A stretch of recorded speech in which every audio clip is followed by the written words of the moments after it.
Welcome back to HB Unfiltered Sports Talk. I'm joined by the Stiff Brownie, the intern, and your dirtbag. Today's show is brought to you by J3 Supply Group for your hose and fitting specialist. Let's get right into it. We're going to find out what happened. Sorry about being out last week. I was kind of hurting there, so we're going to do the last 2 weeks with the intern on what happened in sports. Yes, so this week, 1939, Joe DiMaggio wins the AL MVP. 1960, Cassius Clay, a.k.a. Muhammad Ali, wins his first professional fight. 1963, Sandy Koufax is the unanimous winner of the Cy Young Award.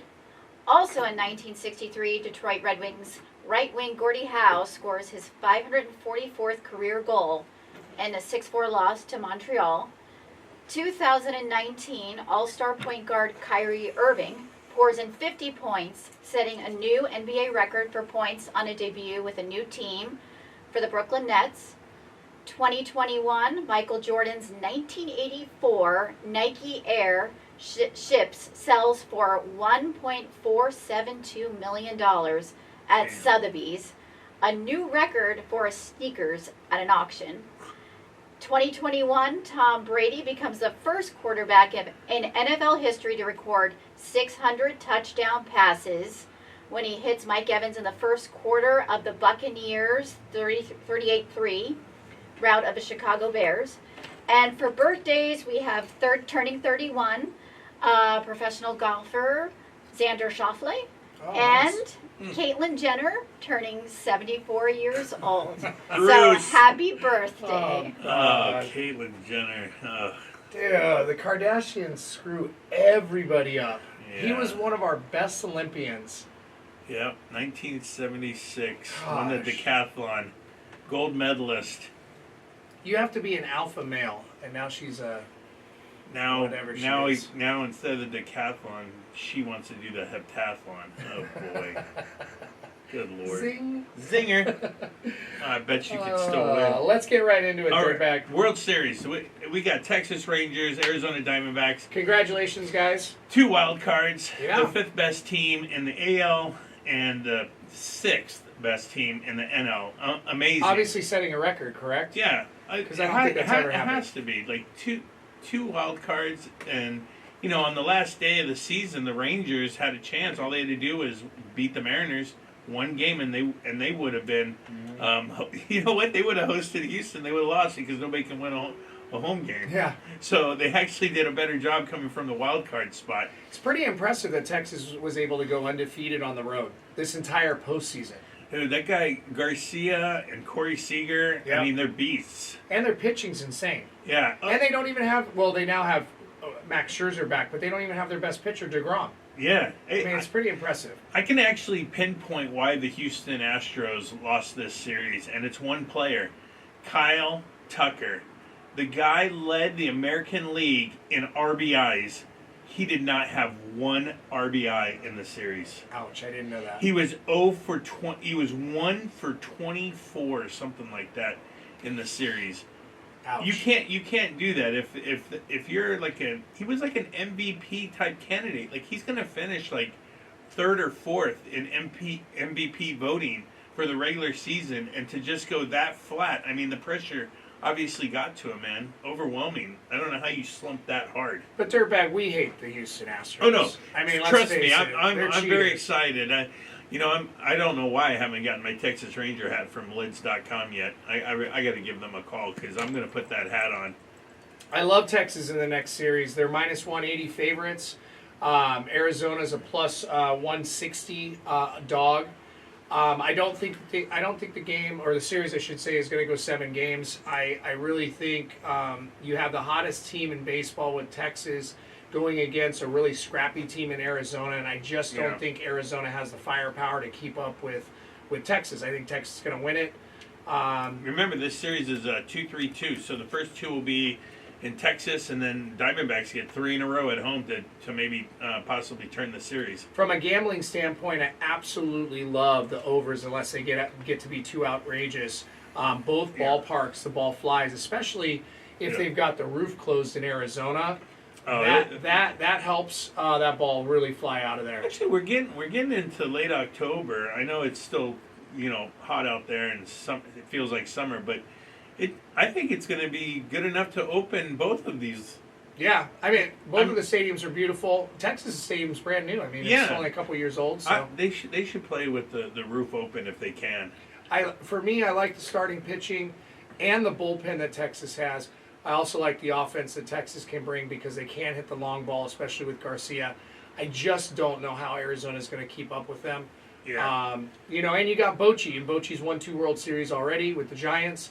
Size 9 hat. Yeah. Always got to mention that with Bochy. So That's largest. That's where I'm at. Half. Focus on the overs, and I think the series at minus 180 is worth it for Texas. If somehow they lose the first game, I would double down on them on the series because it'll come back down to a little bit more close to reality and like a minus 120, 125, 130. So Yeah, I'm going with Rangers in 6. Yep, I like that. I like Yeah.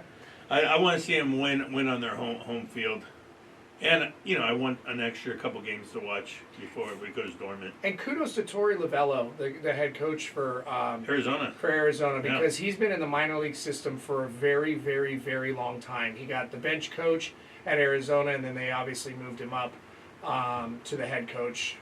So, congratulations, Torey. I know you personally, so yeah, Wow. I'm really happy for you. Yeah, cool. That's awesome.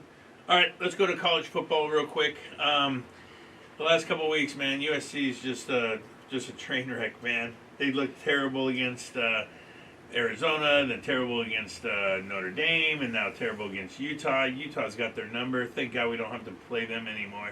I love when USC is a train wreck. Yeah, I know you do. I'm just feeding the beast. Yeah, yeah. What's going on with your Heisman candidate quarterback? He's going to pull up lame. Just guaranteed, he's not going to finish that Cal game. He's going to complain of like a hamstring injury because he doesn't want to keep playing bad because it's just going to hurt his effect of getting drafted. So he's just going to go make commercials and more money in NIL. And what else? And his ability to get ownership. Yeah, You're a freaking dumbass. He's working on ownership. So, all right, let's stop with the past. I gotta move on. I gotta move on here. Let's go to we got Oklahoma at Kansas. Oklahoma did not look very good at home against UCF, Central Florida, but they got the win. Kansas has been shaky. Their starting quarterback can't seem to stay healthy, Daniels. So I'm going to take Oklahoma at Kansas. They usually dominate Kansas in this series. So what do you think about that one? I like Oklahoma. I like the over in that game, too. I think both teams are going to score a ton of points. Yep. Okay, next. Okay, now this one, South Carolina versus Texas A&M. This should be a bigger game than what it is. And the only reason I'm bringing it up is that exact reason. These teams should be better than they are. They have quality players, but these coaches cannot get the best out of them. And I don't know what it is. Texas A&M, I think, will take the game just because it's at home and they're playing in front of 112,000 people. 112,000 College Station. I think the city only has like 45,000 that live there. But incredible. It's a fun stadium to go to, though. Yeah, got rabid fans. So take Texas A&M. The next one, Georgia versus Florida. This has not been a series lately. Georgia has dominated the big cocktail party there in Jacksonville. I'm surprised they still do this. Instead of playing games at home and flipping it, play at Georgia and then play at Florida, they always meet halfway between the two schools in Jacksonville and play the big cocktail party. Everybody's completely trashed in the game. I'm sure there's lots of fights between Georgia fan and Florida fan. But anyways, I'm taking Georgia in that. Who do you got? I love Georgia. Okay. I love Georgia, period. All right. That's an my easy team. one. Let's go now. Oregon, Utah. Once again, Oh, man, that's going to be a great another game. Pac-12 game. These teams will no longer be facing each other. Oregon's going to the Big Ten, and Utah's going to the Big 12. But what a game this is going to turn out to be because Oregon just barely lost at Washington. They need this game to try to stick and stay close with Washington to maybe get into the championship game for the Pac-12. But I'm taking Utah. They seem to they're tough at home, man. They're very tough. Their defense is number one in the Pac-12.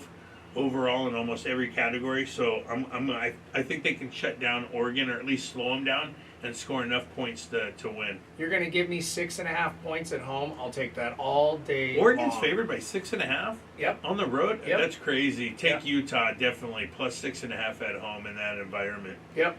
And there's going to be a ton of points scored. So, Yeah. yep, I like the over in that too. All right, this one's gonna be real quick. Duke at Louisville.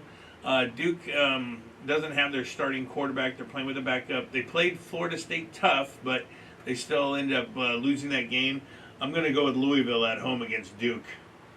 Louisville kind of came out of nowhere. Yeah, They hadn't been ranked all season, and then they were ranked like 25th, I want to say, last week, and now they're at 18th.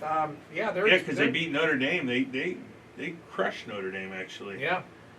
Notre Dame's got Pitt this week. They're favored by 20.5. Yep. I think they cover that for sure. Yes, and the next game, USC at Cal. The reason I'm bringing this up, this is going to be the last game USC wins this I wonder year. why you're bringing this up. Well, it's because it's the last time USC is going to win. So I'm going to watch the game because they're not going to beat Oregon. They're not going to beat Washington. They're not going to beat UCLA. They're going to tank. And like I said, I think Caleb's going to come up limp and fake an injury so he doesn't have to play the rest of the year. And they'll find out what they have with Malachi Nelson and Miller Moss, and try to develop the other players and get ready for next year because this year's already a wreck. They're not going to win enough games. I mean, they're already slated to go now to the Holiday Bowl again. Boring. I'm really interested in the the Ohio State Wisconsin game. Are you interested Yes. in that? Yes. This to me is a very interesting game. The spread, the over, the under, the way these two teams are playing. Yeah. It's in Wisconsin. That makes it way more difficult for Ohio State than it usually is. Yeah, Camp Randall, that's another rabid fan base. They're going to be into it. That's by the way, one of the number one party schools, Wisconsin. You're They gonna like to give get it on. You're gonna give me Wisconsin plus 14.5 points. Yeah. And then your over-under is 45.5. I like the under. Wisconsin's unders have been hitting like crazy. I think it's like 6-1 on the season. Wisconsin's defense is outstanding. Their offense should be better than it is. They have a great running back. I don't know why he's not getting more carries. And then their quarterback, Mordecai, he's a transfer from SMU. He should be playing better than he is. He's on a better team than SMU. So I don't know why Wisconsin hasn't played better, but I'm not that impressed with Ohio State and McCord at quarterback. Me either. I mean, Me either. once again, Penn State cannot win a game, by the way. Anytime Penn State tries to play a team, they're awful. They cannot beat an AP team. Franklin is terrible. He must be like two and like 30 in games where they need to get a win. You know, they get all the way up to rank 6, and then they always tank and fold. To me, I really like the plus 14.5 to Wisconsin at home. I also like the under 45.5, but I really like taking a 7-point teaser of Wisconsin plus 21.5 to the under at 52.5. Oh yeah, you definitely like those teasers. Yeah, I like all three of those bets. I'm going to take them. Probably take the first half as well. I mean, it's going to be a close game. Wisconsin's a good team. Yeah. I know they're not ranked, but Ohio State is very overrated so far this season. I like it. I like it. All right.